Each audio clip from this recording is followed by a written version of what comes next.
Hello, welcome to Old Nerd Reads his Marvel Comics in Order, episode 35. This time we're looking at The Amazing Spider-Man number 157, the June 1976 issue.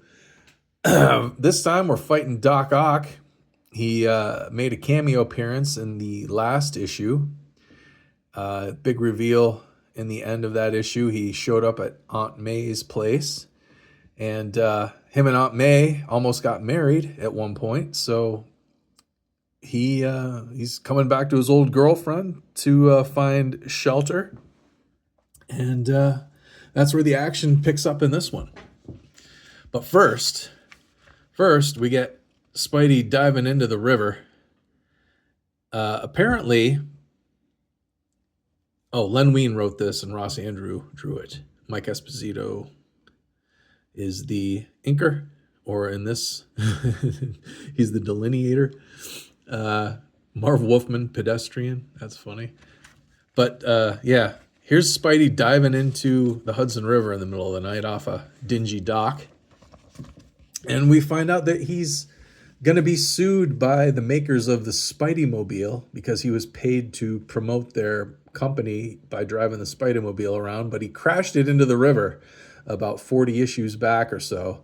And so now he's diving down there to get it back because he's going to get sued if he doesn't return the spider buggy to the motor company people that paid him to promote it and gave him the spider buggy. So, but all he finds is a side view mirror, and he's not sure where the rest of it is. It's too heavy. It's too heavy, he says, for the river's current to have washed it away.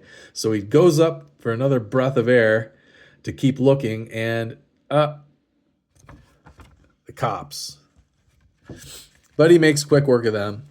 He's not going to get taken downtown to the station. He dunks the cops, takes off. Now a little side story of Peter Parker's personal life. Harry Osborn and Flash Thompson. Harry Osborn hops into the car with Flash. They're going to take off. Looks like Flash is driving like a little AMC Gremlin or something. I can't tell.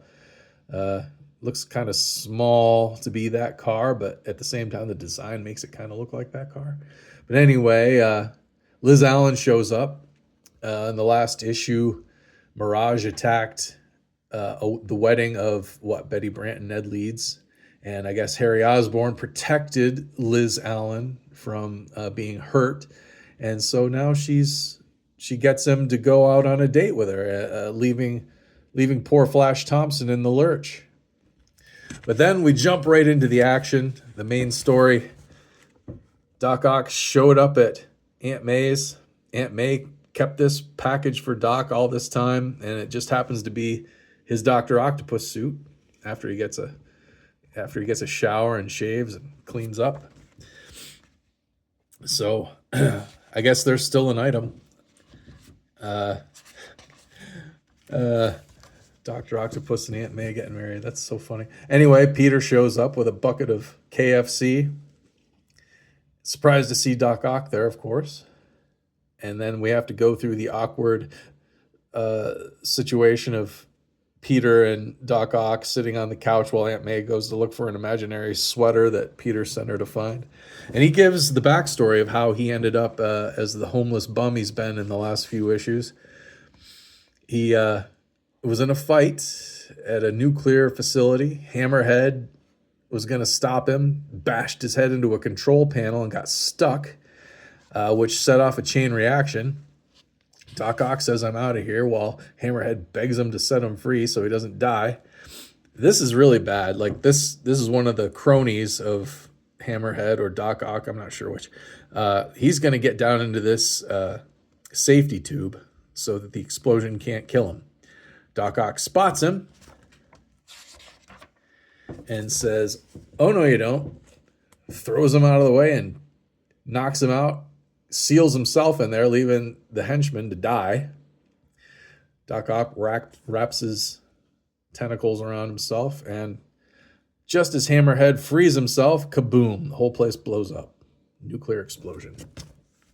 But anyway, Doc Ock washed up on shore, lost his memory, and now finally remembers who he is after wandering around the city as a homeless bum for a while. And he's being chased by Hammerhead's ghost, his nuclear irradiated ghost. So he shows up at Aunt May's too. Aunt May wasn't expecting all these people, or else she probably would have baked cookies. So Aunt May faints from all the excitement. Doc Ock grabs her and busts out the wall. Now, I didn't realize, like, this looks like Aunt May is living in an apartment. Is she staying at Peter's apartment? Like, she always had a home. Her and Uncle Ben always had a home where Peter grew up in Queens, New York. They had an actual house. So I don't understand why she's in this apartment, unless it's Peter Parker's apartment and she's staying there, or she has an apartment. I don't know. I don't know what's going on. But anyway, that doesn't matter. Then Spider-Man takes off, chasing them across the city, and several pages of ads. But eventually, Spider-Man gets a hold of his aunt, and then just leaves her on this ledge of a building. You'd think he would have learned his lesson with Gwen Stacy a few issues back when she fell to her death off a height like that and ended up dying. But no, I guess he's probably too caught up in the fight with Doc Ock. I love Ross Andrew. Ross Andrew does a really good Spider-Man. I think I mentioned that in the last episode, but I really like Ross Andrews' Spider-Man. He drew Amazing Spider-Man for a long run. I forget how long, but he drew for a long time in the 70s, I think. I mean, did he take over after John Romita left? Maybe. But Doc Ock gets Aunt May back. It's not shown, but he gets him back, and he's climbing up the side of this building to a helipad on top. Knocks these people that are getting into the helicopter off, and then climbs aboard with Aunt May.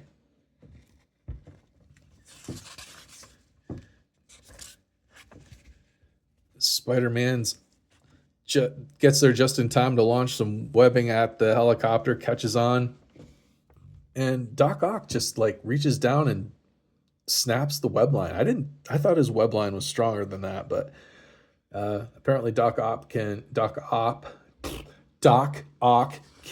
break Spider-Man's web line. And the cliffhanger is he's falling from the heights with nothing to latch on to. Doesn't look good for Spider-Man at the end of this issue, but I'm guessing there'll be a next issue. I don't think he'll die. But that's Amazing Spider-Man 157. My copy, it's probably fine condition. It's not great. It's not bad. But it's good enough for me, I think. I'll probably keep it. Anyway, that's it for this time. If anybody has any cool details or info about Amazing Spider-Man back in this time, this era, comment down below, please. Otherwise, like, share, and subscribe. Thank you for watching. I'll see you next time.